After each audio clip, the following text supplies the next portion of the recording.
I now give the floor to Martin Griffiths, Undersecretary General for Humanitarian Affairs and Emergency Relief Coordinator, who joins us from Geneva.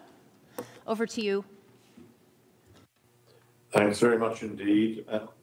Thank you, Honourable Secretary General, for gracing this event and opening it with those remarks. And welcome to all to this 2024 high-level pledging event for the CERF. I want to thank also, as the Secretary General did, those teams for bringing the voices of crisis-affected people so vividly into the room with the help of this extraordinary technology. This is a wonderful change from some of the meetings we have had in the past. And their voices are, of course, the absolutely most important voices when it comes to humanitarian action. And as the Secretary General has just set out so very clearly, CERF makes a difference. I want to be equally clear on how impactful that can be. I want to make sure that in doing so, that I speak clearly to the needs of the CERF in general. So let me start by saying CERF protects in crises big and small. It strengthens critical protection services, including child protection, gender-based violence, interventions, and targeted support to people with disabilities. Just to give one example, when violence soared in Haiti this year, CERF allocated $2.9 million to provide assistance to more than 12,300 women and girls affected by gender-based violence and for urgent sexual and reproductive health service. Number two, CERF empowers. No one knows better what people affected by crises need than those people affected by those crises themselves and the ones we have been listening to. This year, additional dedicated funding went to projects that put affected people front and center of the design, implementation, and delivery of humanitarian responses. And the Secretary General has referred to the virtues of anticipatory action, and in which this is a central precept. It also provides rapid responses to time-critical crises. As the Secretary General has just said, in 2023, CERF provided the rapid funds we needed to mount urgent humanitarian responses in Sudan and Gaza, the crisis we are all living through at the moment.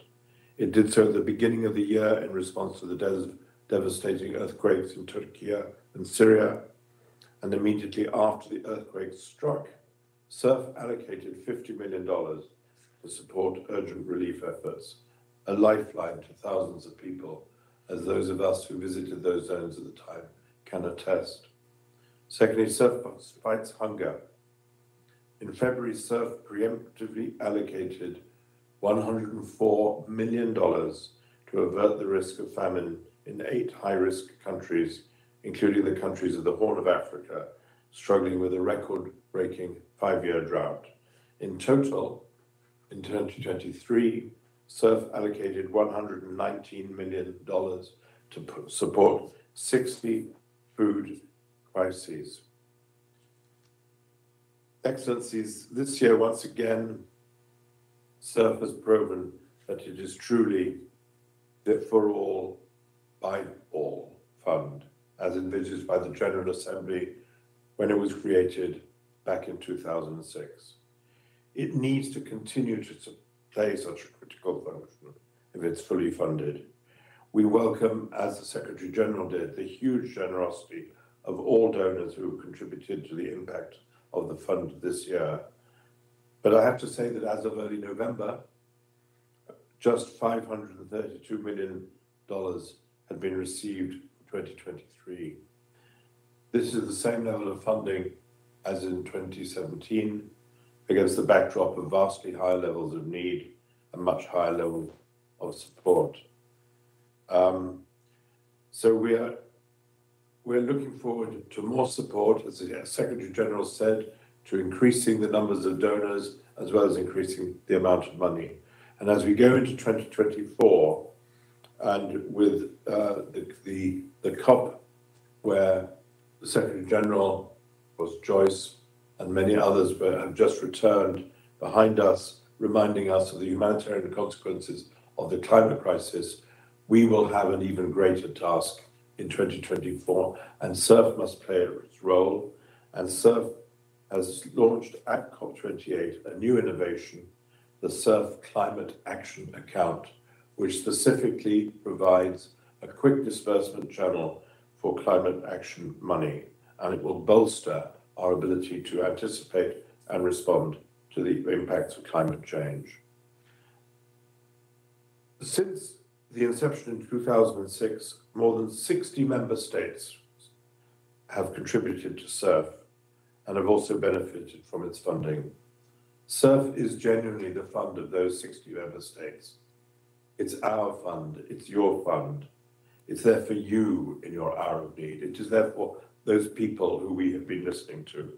I want to thank finally everyone for the generous pledges that we will be hearing today, urging other donors to step up to fully fund CERF and make sure its helping hand is there whenever disaster strikes.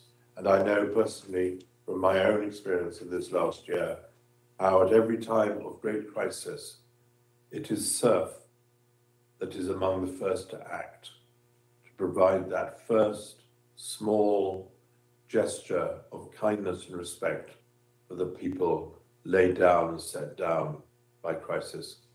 Thank you very much.